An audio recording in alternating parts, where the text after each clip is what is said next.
छोटे से पहाड़ी गांव में अर्जुन नाम का लड़का रहता था। हर शाम वो गांव के पास बनी पुरानी हवेली के पास बैठकर बांसुरी बजाता था। लोग कहते थे उस हवेली में कोई भूत रहता है, लेकिन अर्जुन को कभी डर नहीं लगता था। एक रात जब चांद पूरा था, अर्जुन ने बांसुरी बजानी शुरू की। तभी एक हल्की सी हवा चली और उसके सामने एक लड़की प्रकट हुई। सफेद लिबास, खुले बाल, आंखों में गहरी उदासी, वो किसी और दुनिया की लग रही थी।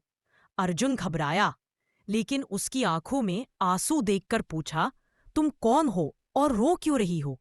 लड़की ने धीमे स्वर में कहा, मेरा नाम अनामिका है। मैं इसी हवेली में रहती थी, या यूं कहो रहती थी। मेरी शादी से पहले ही मेरी जान चली गई।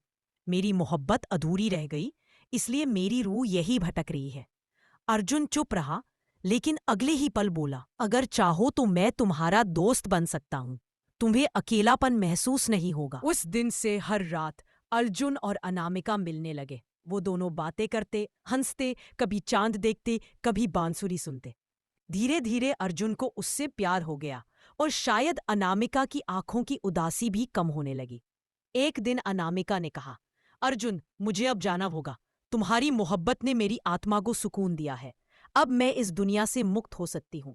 अर्जुन की आंखें भर आईं। उसने कहा, जाने से पहले एक बार मुझे गले लगा लो। अनामिका मुस्कुराई। धीरे धीरे उसकी रूह ने अर्जुन को छुआ। वो एहसास ठंडी हवा जैसा था, लेकिन उसमें गर्मजोशी और प्यार छुपा था। अगले ही पल वो रोशनी बनकर आसमान में गायब हो गई। अर्जुन वहीं बैठा रह गया।